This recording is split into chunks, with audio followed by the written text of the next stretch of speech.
Marekani ina uwezekano wa kuvishambulia vinu vya nyuklia vya Iran na kuharibu kila kitu. Balozi wa Marekani katika Umoja wa Mataifa Mike Waltz amekataa kuzuia mashambulizi yanayoweza kutokea kwenye kinu cha nyuklia cha Iran. Balozi huyo alizungumza na shirika la habari la CBS kuhusu ukubwa wa makataa ya Rais Donald Trump ya kufungua tena mlango bahari wa Hormuz. Rais wa Marekani aliona kwamba moja kati ya njia pekee zitakazoweza kuwafanya wa Iran wakubaliane na mpango wa kufungua mlango bahari wa Hormuz ni pamoja na kufanya mashambulizi mazito katika vinu vya nyuklia vinavyozalisha umeme katika taifa hilo la Iran. Lakini kilichotokea ni wa Iran kupitia jeshi la IRGC kusema kwamba hawapo tayari kuiona Marekani ikifanya uharibifu huo, bali wao watalipa kisasi kikubwa kwa kuharibu miundombinu yote ya nishati katika eneo la Mashariki ya Kati. Hili ni jambo ambalo wakati huu limekuwa katika vichwa vya viongozi wa Marekani kuangalia ni jinsi gani watakavyofanya katika kuharibu mipango ya nishati nchini Iran. Rais huyo wa Marekani ametoa masaa 48 ambayo yanaisha siku ya leo ya Jumatatu. Hii ilikuwa ni siku ya Jumamosi ambapo Trump aliapa kuangamiza mtambo wa kuzalisha umeme wa Iran isipokuwa urambazaji katika njia muhimu ya meli hautoondolewa ndani ya saa 48. Katika mahojiano na Face the Nation ya CBS iliyopeperushwa Jumapili, Waltz aliulizwa kufafanua tishio la Trump na kama kinu cha nyuklia cha Bushehr kitashambuliwa. Bushehr ni kituo kikubwa zaidi cha nyuklia katika kanda, kinaweza kuchukuliwa kuwa shabaha inayowezekana na Marekani.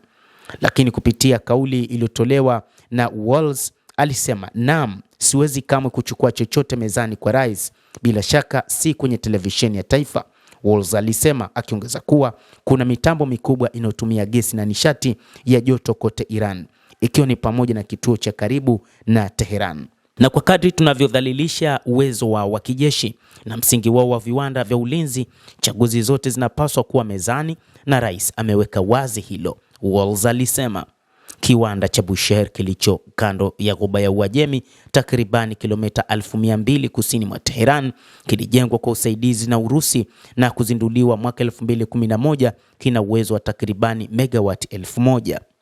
Wiki iliyopita shirika la kimataifa la nishati atomiki IAEA kilisema kwamba kombora lilipiga eneo la mita 350 kutoka eneo hilo, likionya kwamba mashambulizi karibu na vituo vya nyuklia yanakiuka kanuni muhimu za usalama.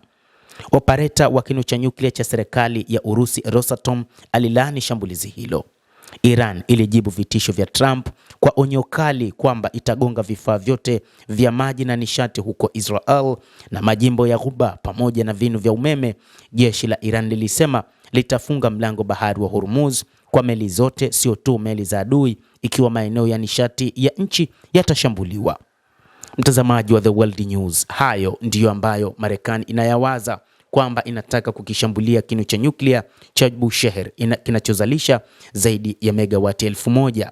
Ikumbukwe kwamba kinu hicho kina ushirika kati ya Urusi na Iran. Hata hivyo, Urusi tayari imeshatoa onyo kwamba Marekani isithubutu kushambulia kinu hicho cha nyuklia ambacho pia kina ushirika na Urusi.